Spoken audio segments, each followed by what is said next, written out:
Our guest today is a former MLS referee, a VAR referee, and now the state referee administrator for the California State Soccer Association South, also known as Cal South, which, as we all know, is one of the hotbeds of soccer in America. Please welcome Juan Guzman. Juan, thanks for being here.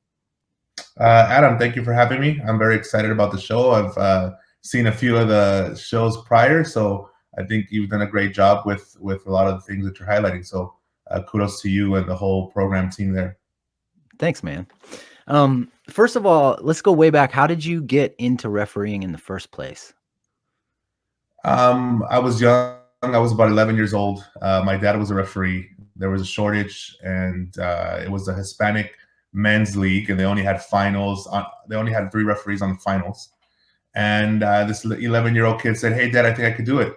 My dad was upset because the other referee didn't show up, and he kind of, he said he had some choice words. Get out of my way kind of a thing. But the other AR was like, "Hey, you don't have anybody else. Might as well put this kid on there." I did 4 games that day, made $25 a game. Nice. I survived, and the rest was history. I saw you say somewhere that part of your motivation for getting involved with refereeing was to be closer to your dad. Can you talk a little bit more about that? I mean, obviously he was reffing that day. You joined him, but could you talk a little more about that? Yeah, I think the pride aspect when you're a 10, 11-year-old kid, right, trying to make your dad proud, I think to me was the number one thing that whatever my dad was doing at that age, I wanted to do. So he refereed as long as I could remember, and I would be at the fields with him. It was a whole family thing. We'd be there like all day, every weekend, since I could walk. So to me, it was an easy transition. Once I had a little bit more of a physique and a body, I wanted to be out there with him. And in the later years in life, it's actually something that's connected us through, he's still alive, and he helps me actually sometimes being out there on the field with administrative stuff, and it's just connected us. It could be Thanksgiving, Christmas, whatever it is, we're talking soccer. Awesome. So did you grow up in LA, like in the LA area? Yeah. Yeah, east of LA, around that area. Yeah. Okay. Do you have any advice for kids interested in getting involved as referees now? What do you tell them? Yeah, the advice is mostly to the parents. What I've seen as an administrator is, especially kids that are shy, kids that are kind of introverts. When you go out there on the field, it gives you these life tools that you learn, and you wouldn't expect it, right? You would think that it would be negative, but it's actually so positive. I've seen kids turned around from, being negative at school and, having trouble, socially. This really helps them get out of their shell and become people that are very productive in life. I mean, we had a mentor group growing up. I did in Southern California. And all of the people that are in the mentor group, either if they didn't become professional referees or national referees, they really went out and did something in their own careers and pathways. And I think it started, and some of those life lessons was from refereeing. I believe it. Yeah. You got to be, even at the young ages, the referee has to be pretty assertive, let everybody know what's going on. Let's talk about a little bit of current news, the big refereeing controversy. Well, just one second.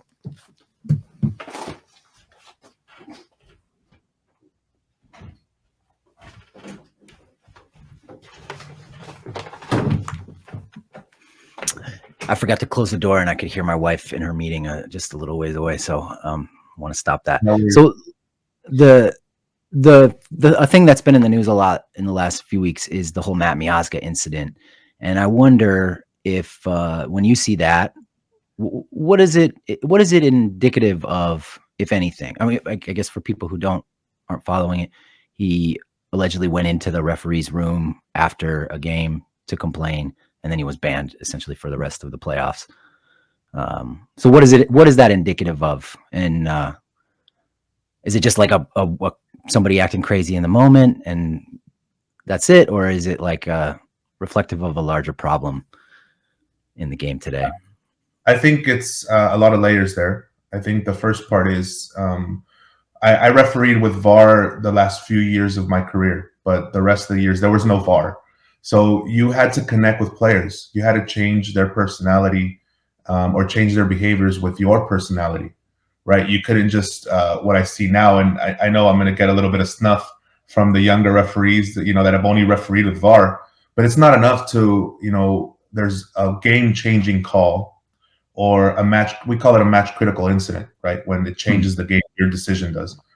It's not enough to just put your hand in your ear and say I'm checking instead of actually connecting with the player, right? And I didn't see the full game, but I saw some highlights where there was some opportunities missed to connect with those players that were angry because of a call.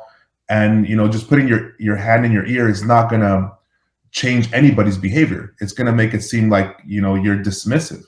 So to me, it's not right. But I could understand the frustration of players nowadays, especially in professional soccer, where the referees are reliant more on the VAR than they would on their own angle of vision, or making the decision because that's what they saw at the moment.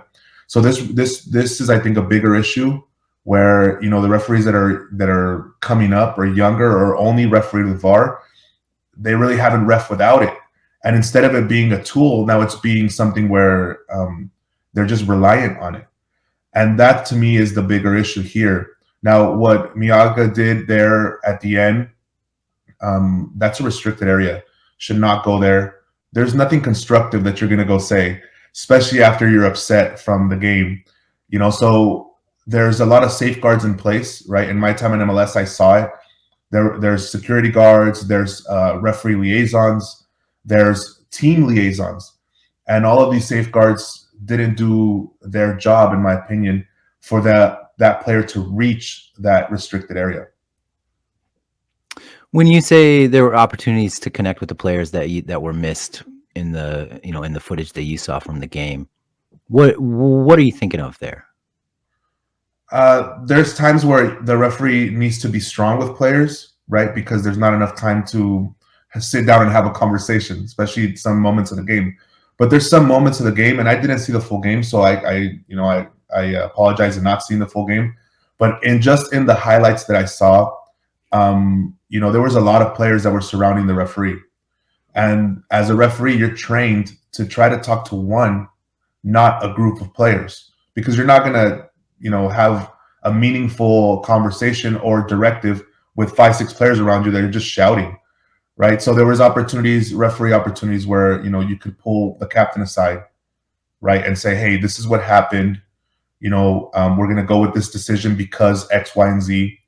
Can you please tell your players, and then you create that rapport with the person for them to help you in these situations instead of being dismissive in some of the clips that I saw, and being that the most machoist man on the block is not going to help anybody, right? And that's the thing with VAR, is that if referees become reliant on the VAR, and this is not criticizing the referee, this is the whole in my eyes, the whole ambient of VAR.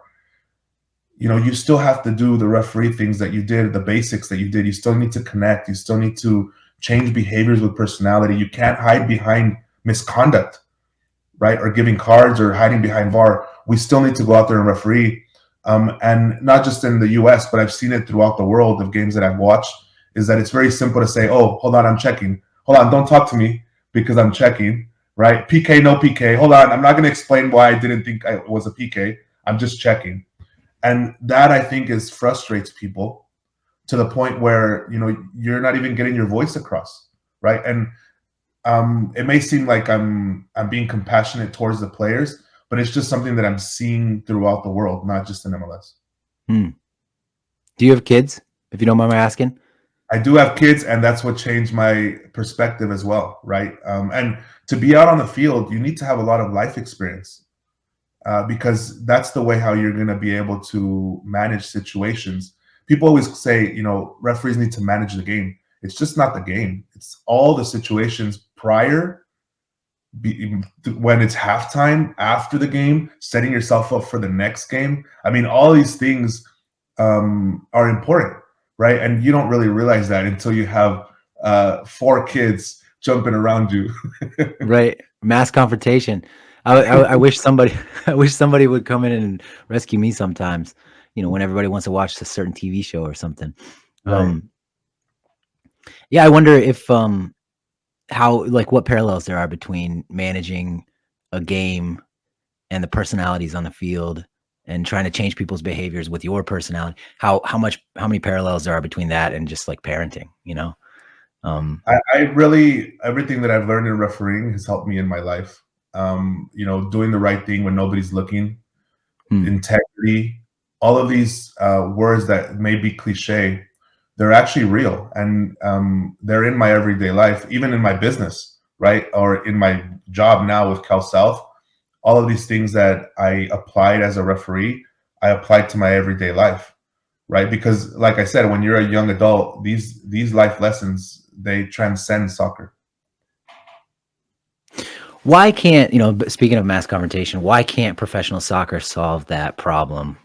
The Soccer America, I think it was Mike Waitala, had an article about it about a week ago, how it's just not, um, you know, there's been sort of messages that come down. We're not going to tolerate this. We're gonna give yellow cards, but there's still people coming up and getting in referees' faces aggressively, and they're not always getting yellow cards. It seems to be a problem that's hard to fix. Why? I think it's a whole culture. It's not so much the game of soccer, right? You see it in every single sport, at every level. I think Hmm. it's a culture where it's okay. It seems like people think it's okay to question, to get in people's faces, to be irate. They see it on TV, so they do it on the grassroots level. I think it's just a whole culture that needs to change, right? I'm not a fan of rules and regulations, even though I'm an administrator. I'm not a fan of that. I'm a fan Hmm. more of highlighting the positive things that we're doing, because what I see, there's no difference, in my opinion, in referee abuse from when I refereed to now. The only issue is, or difference to me, is that there's social media now, and if something happens, 10 million people see it within a day, and that resonates in people's heads, and they think that that's reality. But in my opinion, it's no different, right? And I think we need to highlight the good things instead of just focusing on the bad things, because in my opinion, it is the minority. The bad things don't happen as much, as we have about 5,000 games that could be played in a weekend here in Southern California. I Hmm. get probably 0 emails to 2 emails.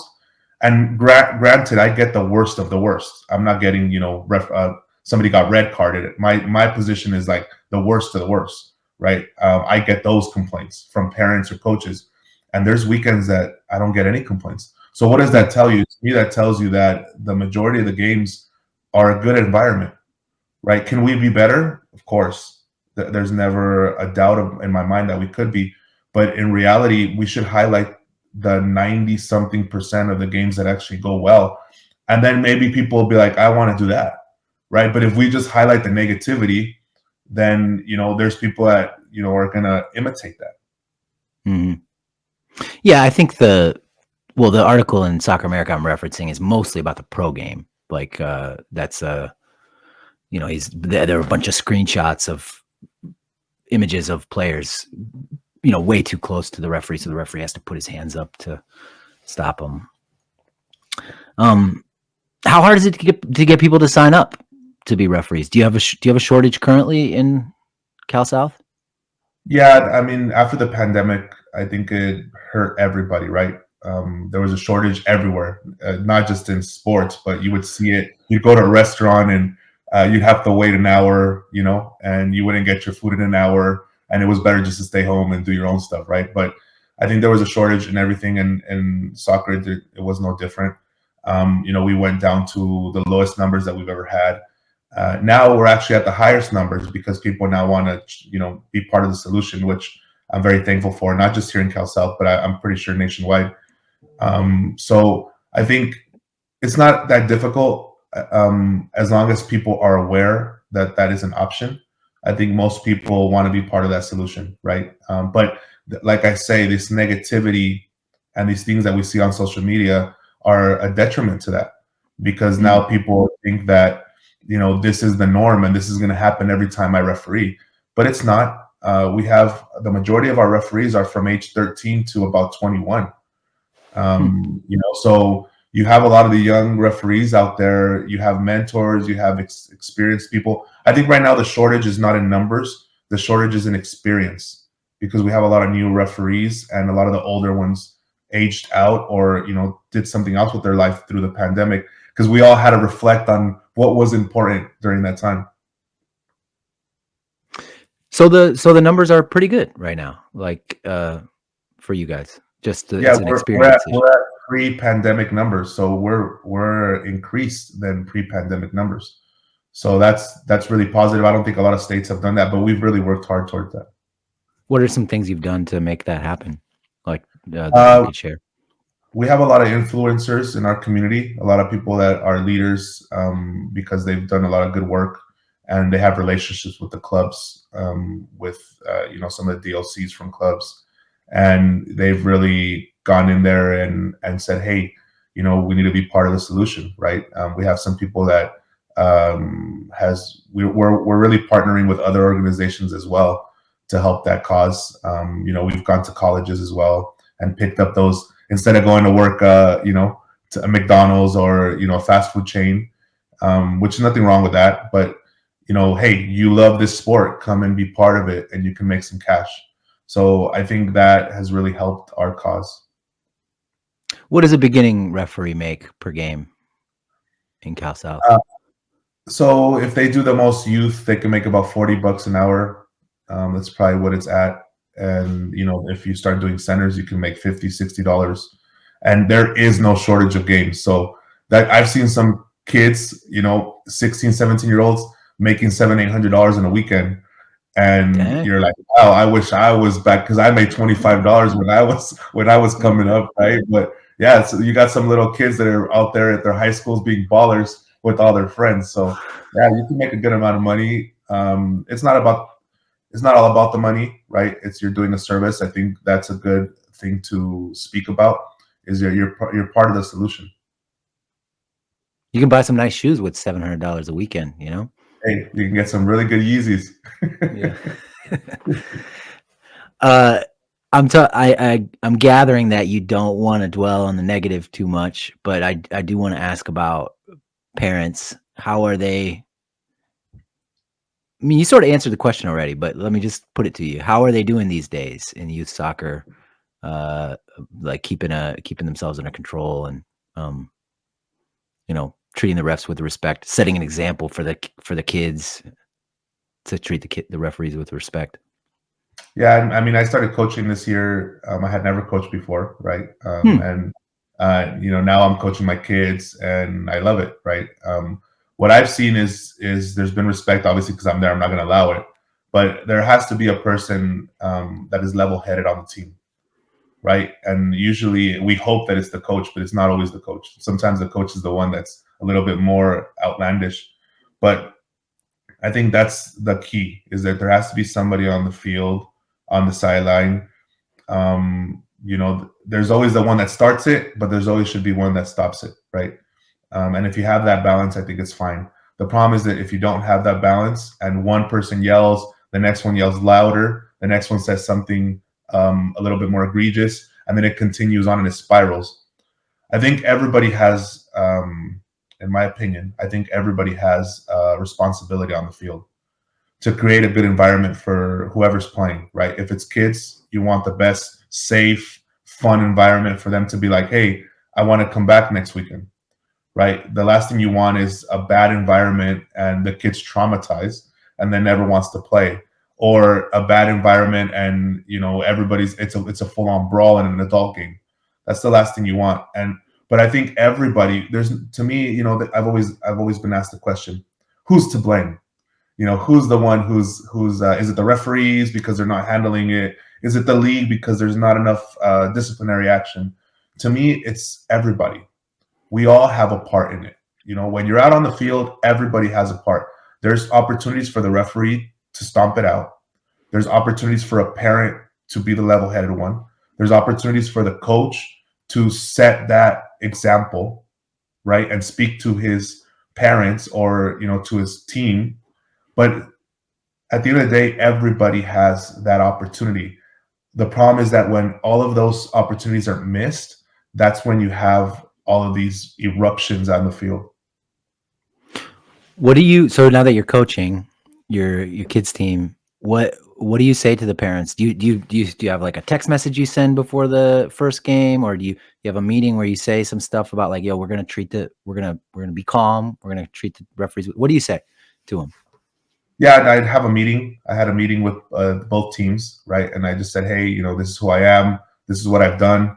And this is how I'm going to treat your child, right? And if there's anything that you think is incorrect or that you don't feel right about, I'm inviting you to come and tell me, right? Because I did say I'm new, right? Even though I know soccer and I've been around it my whole life, I'm new at this. And honestly, we had no incidents. There was never a time I would go and give coins to the referees before the game. And that always helped, even though there were some 50-50 calls. I didn't say anything. And maybe that coin pushed that call over the edge. You win more with honey than you do, right, with a bee sting. And I think that's something that, like I said, has to be highlighted. That's where we need to go, right? Not just, okay, let me intimidate this person on the field so that they call my way. It's really a tactic that coaches use, whether they do it on purpose or they don't.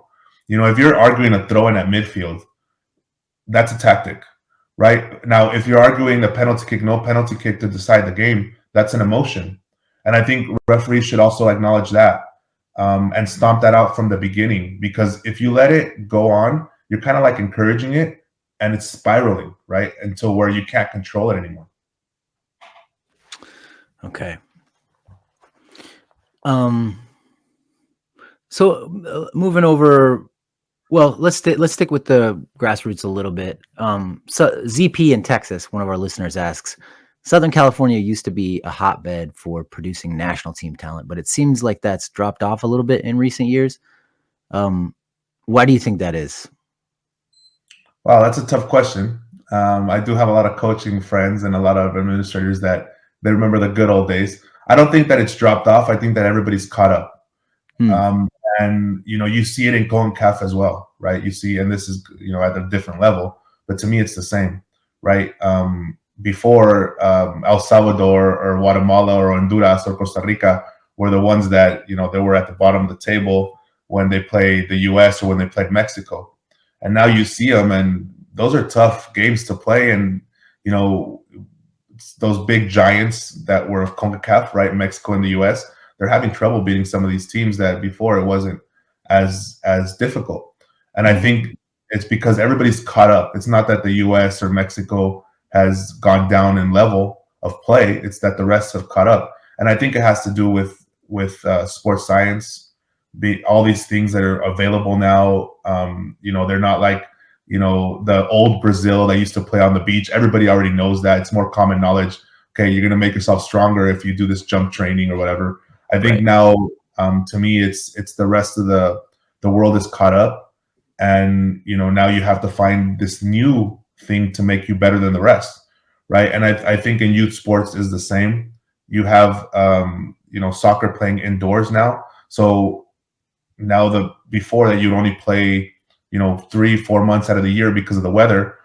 That's fine. You can play outside for 3-4 months, but now you have these facilities that are amazing that now you can play year round. So you're having and that's, I think, what Southern California has always had, is that great weather. So you do Yeah. play here 12 months of the year rather than, let's say, another place where you only get 3 or 4. But I think now it's also something that's more predominant, especially in youth, to play soccer. So you're seeing way more people being filtered into the pipeline, which then, of course, you would think that there has to be more talent in those people. And I think that's why it's raising the level of soccer in this country. Can you give us an idea of the size of Cal South? You said 5,000 games a weekend, maybe in the association, but like how many kids are involved? And uh, yeah, Yeah, I think now you have so many organizations, right? You have, at the same time here, you'll have college playing. You'll have all the elite organizations like MLS Next, ECNL, all the national organizations that compete nationally. Then you have, club matches where you have leagues, like huge leagues. You're talking about like 3,000 uh, clubs. I mean, just a massive amount. Then you have the recreational, right? That, even though they may seem like they're not competitive, but some of those games get pretty competitive. Oh yeah. um, and then you have other organizations that are more volunteer based, like AYSO.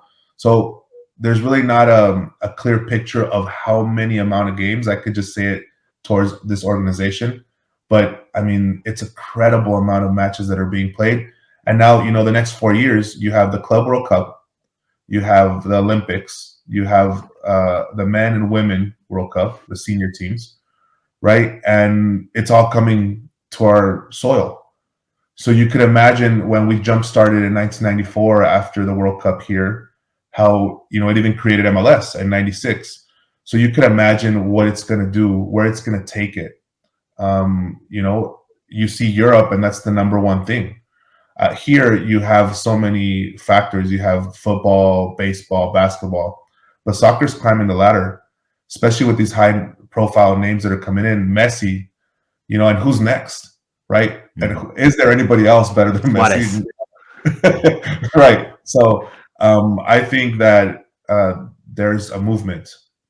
There's a soccer movement that's been going on, but now you see the fruits of it, and I think that it's going to continue to grow. Also, the Copa next summer. Right. Right. I missed one. I'm sorry. It's okay. On the pro side, Trace, another listener, asks, how much do refs prepare specifically for each game? Do they watch film or look at stats, or do they just go into every game expecting to ref them all the same? Talking about pro soccer. Okay, so pro soccer, yeah. Every 2 weeks, all the pro referees meet. They choose different locations, but when I was there, it was mostly Dallas. And the 30, because there's only about 25 to 30 professional referees, just the ones in the middle, that they're full time, and they meet and they go through all of the match critical incidents of the weeks prior. So every 2 weeks they meet. So 2 weeks they watch film, and it's a tough room because you have a lot of characters, a lot of personas in that room, and nobody wants to really feel like they're being told that they're wrong. Right. But we've had some heated debates. In my time that I was there, I was about 8-9 years there, and at the end, I think it was to create consistency, and I think that's what it was, right? Where when you left that room, even though it was heated at the moment, you were explaining why you did stuff. Other people were saying that's not the way to do it. This is how you do it. But at the end, we kind of created a brotherhood, and I hope it's still there. I retired in 2018, but I hope it's still there. Where at the end it was constructive, right? And you went out of that room feeling empowered to do the things that you need to do, and it created camaraderie and consistency. That's how it kind of felt when I was there. I don't know exactly how it is now. I hope that it's the same. But yes, they do watch film. Every match is assessed, and every single call is looked at.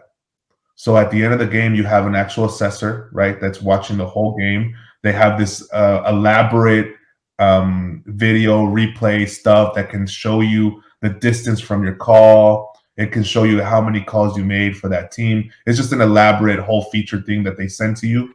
And then you are able to reflect on the match and see if you can get better, or, hey, I did that good, but how could I do it even more better than what it was?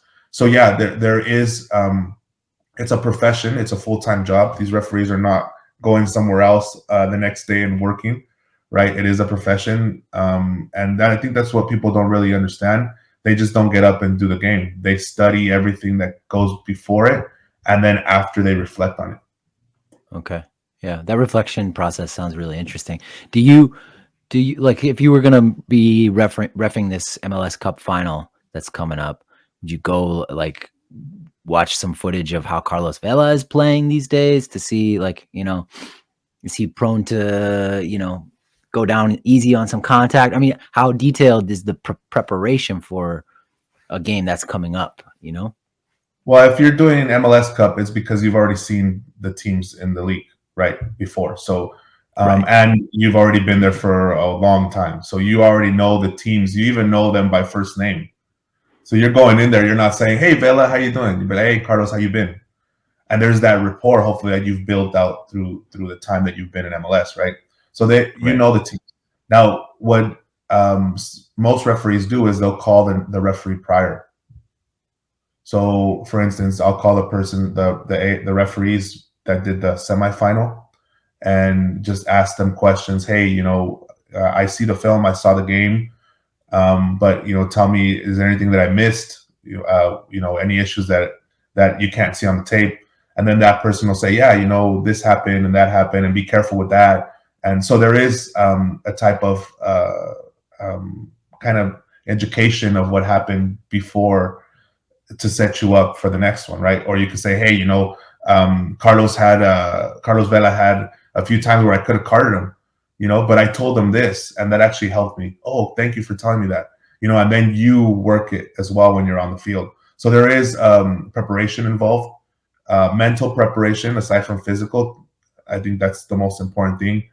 At that point, if it was a final, to me, it's an experience.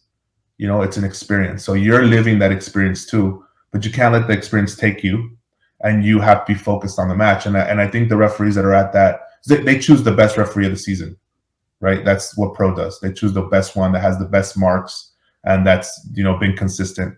So you should peak at that moment, just how the player should peak, right? And I think that's important to keep yourself mentally sane. It's not an easy thing. I mean, I did a semifinal, right? And I didn't do an MLS Cup, but I did do a semifinal. And it was just an amazing game. It was Montreal-Toronto in 2017. Huh. And that was just an amazing series, right? Where Montreal was up 3-0 in the first game. I did the first game. And then at the end, they lose the series. They go back to Toronto, and Toronto beats them. They go play Seattle. So you never know what to expect as well, and you have to be ready from minute one. That was a fun Toronto team to watch too, right? But with Right. Jovinko. Are refs paid enough? I'm seeing the average pay for like not. I guess this would include the ARs and everybody, but average pay is around 40,000. Does that sound right to you, or is there some color you can add to that to make it make sense? But top refs Yeah. maybe around 6 figures. Is that enough? So I was there in the first bargaining unit. I believe they're in their second. So I don't know the exact numbers of what it is now. But in my time, I'm talking about 4 or 5 years ago, it was higher than that. It's probably double than that is what Okay. a part-time referee would make. And then the full-times would make 6 figures or over it. Some of the assistant referees, since they're not considered part-time or full-time, they're more of an independent contractor. They might make around that range depending on how many games you do. You do get paid per game when you're an independent contractor. But and that was the assistant referees. But what the part-time and full-time are a salary. So you would get a salary and then also get a game fee. And that would jump up what you made, because if you did more games, then obviously you make more money at the end of the year. You feel like it's enough the way it is right now? I think it's a lot better than what it was before pro, because there was no professional referee before pro. That started in 2012 when they created pro, and I was in that original group. Before that, there was 4 professional referees by U.S. Soccer, and I don't have an idea of what they made before pro came in, but there was only 4 in the country, right? So from the last 10 years to now, it's dramatically changed in the favor of the referee. Okay. MCB in New York asks, how much is a player's reputation as a diver or a dirty player going through a professional ref's mind?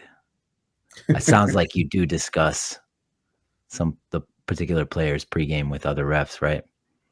Yeah, you don't want to be predisposed and take one game to the next, right? Like something that the player did the week prior, and then try to say, hey, you did this last week, and be already predisposed that you dove. because if you do that, then you might miss an actual foul. So referees are, even though we do our homework, right? You have, with integrity, you're supposed to judge it on the day based on that, Yep. what happened. There's human characteristics that go into that, and you can't negate something that you've seen, right? And to survive, you're gonna do what you've already thought or witnessed before. And I know that there's a human element to that, but it's not supposed to be like that. It's supposed to be with integrity, and whatever happens at that moment, that's what you have to decide it based on that moment. Is there players that dissent more than others? Is there some that you don't get along with? I think yes, that happens all the time. I had my foes that every time we saw each other, we'd kind of snarl at each other. But at the end of the day, I feel like there was still a mutual respect, right? Because if they're on that field and you're on that field, it's for a reason. And even though I had those ones that I snarled at, you would still shake their hand. There was only one player, and I won't say who that is, that he didn't shake my hand before a game. Oh, come on, tell us who it was. All right, I'll say it. It's not a big deal. It's Spindola. He played for Salt Lake. And there was one game that I had reffed him prior this season, and I gave him a yellow card, and I went over to the coach, and I told him, hey, because after I gave him the yellow card, he was still upset. So he was arguing an offside call, and he was slamming the ball on the ground. And I went over to the coach. I was like, hey, it's minutes 15 or whatever minute it was. It was early in the game. He already has one. I'm gonna give him the other one. So the coach was smart, and he subbed him at that moment. Oh man, and he was so mad because he only played like 15 minutes, right? So the liaison that was there, he said, Juan, he went into the locker room. I had to escort him, and he was throwing trash cans around. I don't know if that was true. I didn't see it, but he was throwing trash cans around, and he was hitting the wall with his fist. So the next time I saw him, I believe it was in DC. We were doing the national anthem, and all the players passed by. You're shaking everybody's hand, and he was upset. So he goes by me, doesn't shake my hand. Like, that's the worst sign of disrespect you could do to a referee, right? But at the end of it, I reffed the game. He was fine. There was no more cards, and you started building that rapport up again, right? But sometimes the situation, you have to do what you have to do. Your hands are tied, right?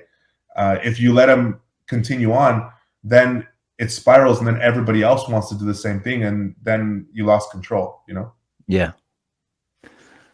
Yeah, that's funny. I mean, you were doing him a favor, right? You were doing him and his team a favor by talking to the coach, but I guess he didn't see it that way. He didn't see it that way.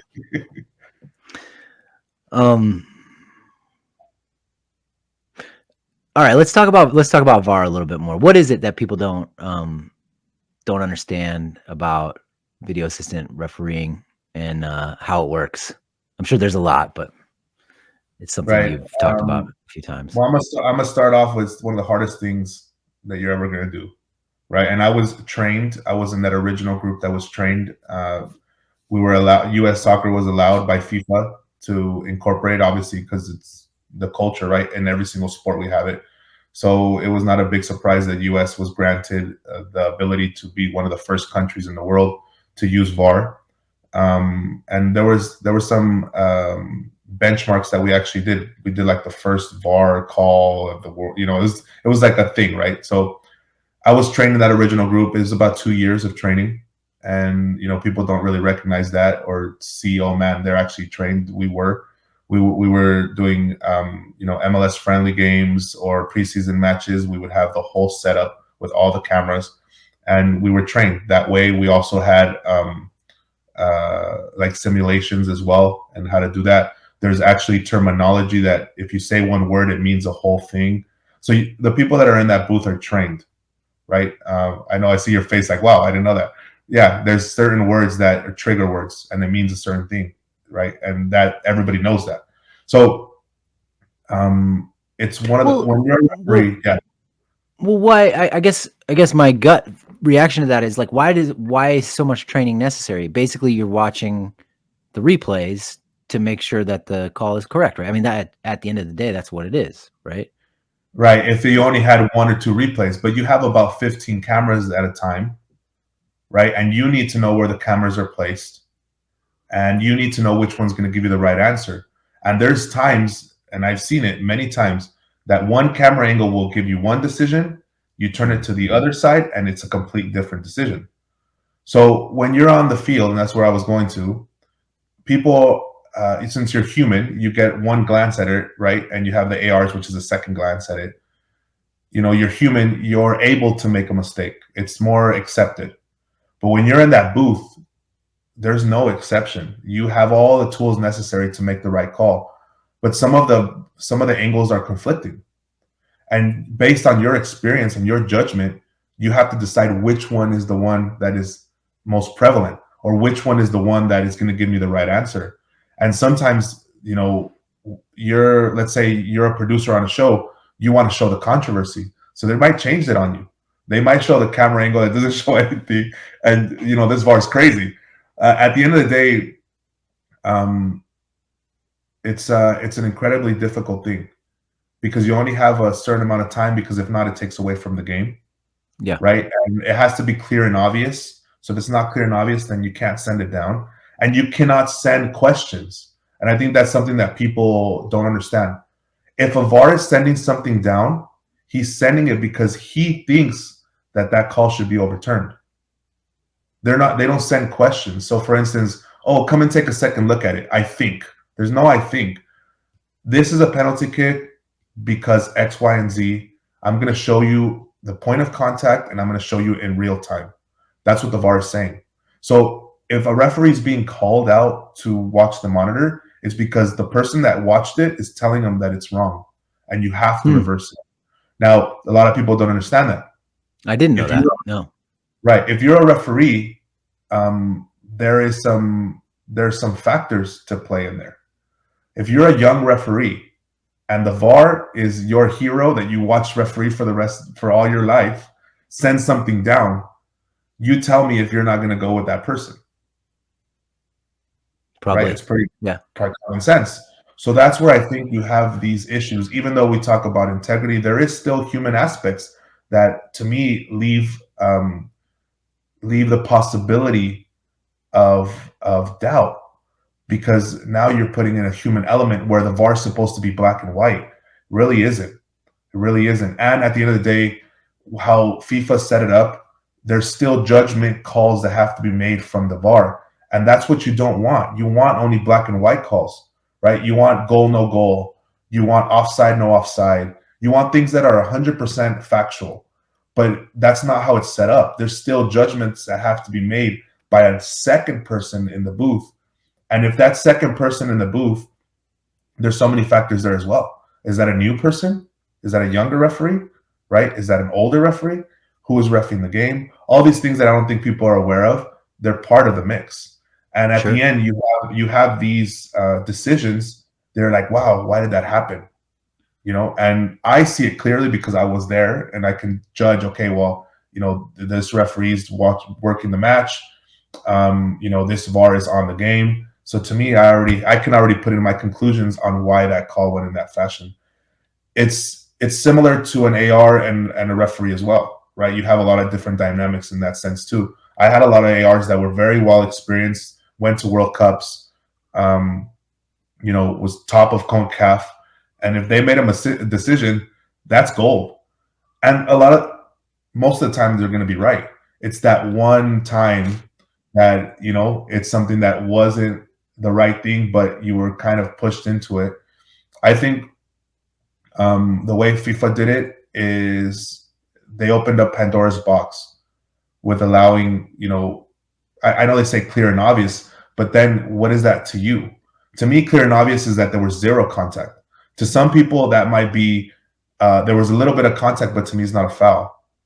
So you can see the discrepancies in different applications of one person to the next. Yeah. Do you have any ideas on how to improve the VAR process, or do you think it's pretty good? I guess we're talking about in American soccer and MLS.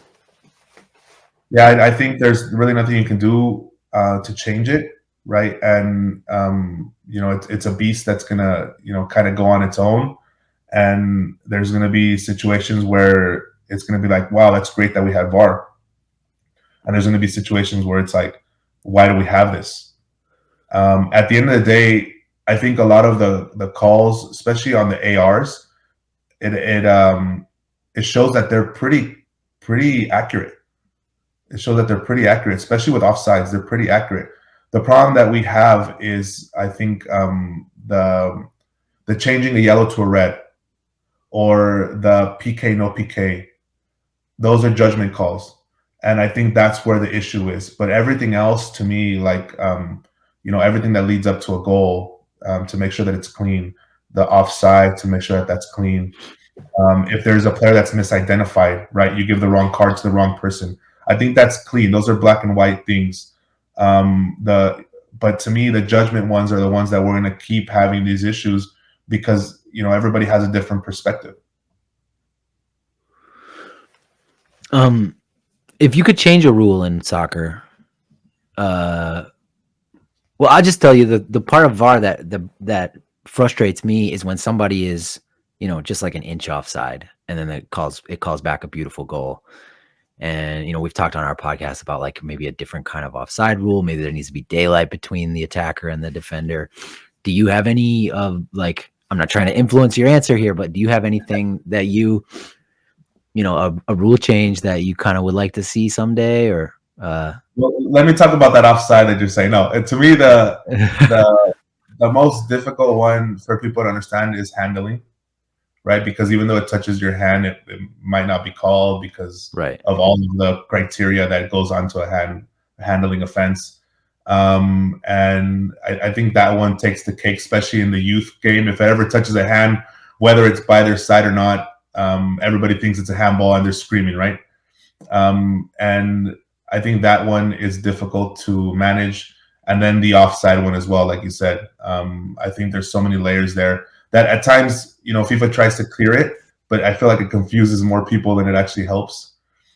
So if those were to be dumbed down, because I'm pretty sure you know the most obvious one, being in front of the second last defender. But there's other offsides against the opponent, taking a clear advantage. There's other offsides that, unless it happens, oh yeah, that is right, But at the field, it's mayhem because people don't remember those, right? So I think handball is probably the one that needs to be a little bit clearer.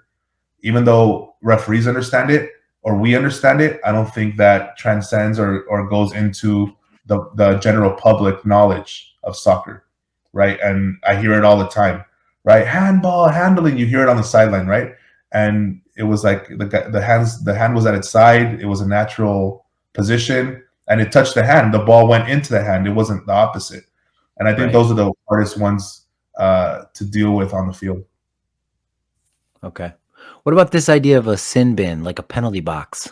I guess it's, I don't know how accurate the reports are, but it's allegedly under consideration in Major League Soccer. Yeah, and I've heard it a few times. Even before that, there was a few people at FIFA who were trying to push it or it was kind of like their campaign, right? And it didn't work out. But, soccer is a beautiful sport on its own. Right. And I think, sometimes we try to swing the pendulum too much to the left or too much to the right when it's only affecting a few individuals. And to me I don't want anything to take away from the game, right? Or to distract the actual game and the amazing athletes that are out there and, the great tactics that they do. Right. And the question is it's so prevalent. Is it so prevalent that we need something like that? Because it's completely out of control, and every game that we watch is disaster, and the referee can't handle it, and the coaches are going bonkers. I don't know. I don't see that. Yeah, I don't either. I don't either. Well, I don't see that. Maybe I'm naive, right? But I don't see that. And I've refereed this game for 25 years, and I've been on those soccer fields since I was a little boy, right? I'm 36 now. I'm going to be 37 soon. But I don't see that. And to swing the pendulum too much for something that's not so big, to me is one, a waste of time, and two, taken away from a sport that it's just a beautiful sport. why would you want to change something that's working? I think I agree with you. Yeah. I guess handball is sort of in this category, but are there some rules that you constantly have to explain to players and coaches? I mean, maybe even in your coaching role now. Yeah, I think the offside is one that people kind of, to me, when you're yelling at half field for an offside and it happened by the goal line or within the 6 yard box, there's no way that you can tell if that was offside or not, unless it was like so egregious, right? But you really have to be on that invisible line of offside to be able to tell if it's offside or not. If you're not on that line, even the assistant referee, if he's not square on that line, you'll miss it, right? So that's the one that I think that needs to continue to be explained. When the ball goes in and out of the goal, and you're also saying it from half field or from the other side of the field, the parents are saying it's a goal. That's not. Referees cannot guess, and I think people don't understand that either. Even though it seems like it's the right call, it's basically in every single referee training, we cannot guess. You have to be 100% sure to be able to see it. Now, there's a lot of experienced referees like myself or others that I referee with my gut instinct, and it's basically what people expect, right? I judge it, I see all these things, and I have all the experience from the past, and I make a decision based on a gut instinct. But it's really not just a gut reality instinct. It's all this training and information that I've had throughout my years, and I make the most probable call. Now, referees that have experience can do that and get away with it and call what people expect, what football expects. But if you don't have that training, you have to call what you see. You cannot invent or say, hey, I thought it happened. That's not really a good process, because you're going to get it wrong more times than you're going to get it right. I've never refed before, but I can imagine. You should, Adam. What's that? I know. I should. I do coach. I coach my kids' teams, rec soccer. But and I'm very nice to the refs, Juan. I want you to know I'm very I'm doing my part. But it does seem like if I were an AR, I've thought about this a lot. If I were an AR, I would have a really difficult time being consistent enough to stay on that invisible line. Like I would get distracted. I would start watching the ball. The center back would move. I would forget that where I'm supposed to be. How do ARs do that? Like just constantly stay on that invisible line. What's the trick to it? I think you're not the only one. It's called ball watching, right? Where, oh man, I want to see that, and then you're like, oh, they went 5 yards. Like, my kid started refereeing. He's 11, and he started refereeing. He's doing recreational tournaments and whatnot, right? And there's also, for younger people, it's difficult to focus, right? And I've seen that a lot, where it's difficult to focus for more than 10 seconds. But I think in refereeing, we teach like I'm gonna screw up this word. It's kind of seeing through the side of your eye, and also peripheral. Sorry, it's the ethnic tongue that I have. I apologize. I was gonna do it with too many L's. So that's what you teach is you sidestep to be able to have the field square when you're making a decision, right? And then you're watching with your peripheral vision, and because you have to see two things at the same time. And what we teach is when your teammate, your attacking teammate, kicks the ball to the teammate that's whether it offside or not offside, you have to take a snapshot from that moment, right? And you have to wait, because you're not sure if somebody else that's onside comes on. It's called the wait and see. I don't know who invented that word, but that's an amazing word, the wait and see, because that's actually what you do. Because there might be a player that's an onside and goes and gets the ball, and the one that was an offside never was involved in the play. So even though that teammate kicks the ball, you have to take that snapshot at that moment, not call it yet. It might be you still have to keep running 10 yards, 15 yards, whatever it is. And then, okay, that player that was an offside is now active and part of the play. Then you stop and raise the flag. So it's not an easy, like, oh No. yeah, this is an easy thing to do. But it's not the worst thing in the world either, because you see a lot of these young kids now, and they're really good at it. I mean, I see some. We have a mentor group of about 100 referees, mentor group that we follow, we train, we develop more because they're the next. You know, you could see the potential, and you know these kids are amazing at it, right? And you see a lot of referees around the country that are getting better and better because you have all this training. Okay. Does your dad still ref? Last question. Does your dad still ref? No, he's older, but he's still out on the fields, coordinating the referees, doing, you know, he loves it. If he's not on the field, he's upset. He's, you know, hey, when one of the next games, I want to be out there. It's just a beautiful thing to be around. I sometimes I'll go and I'm just walking the fields, and I'm like, man, I have the greatest job in the world. Awesome. Anything you wish I would have asked you? No, I think you did a really good job.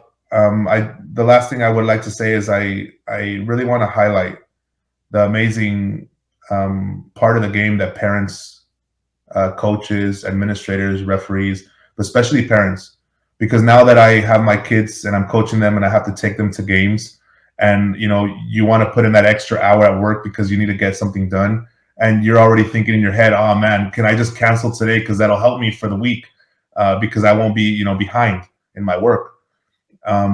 And to stop what you're doing and go take your kid to a game when you have so many other priorities, right? Oh And man. not to Yeah. say your kids not not to say your kids are not a priority, but I mean you have a lot of things that you have to do at the moment, right? Some people have that type of job, and to go out and take your kid to play and stop everything, it's difficult at times.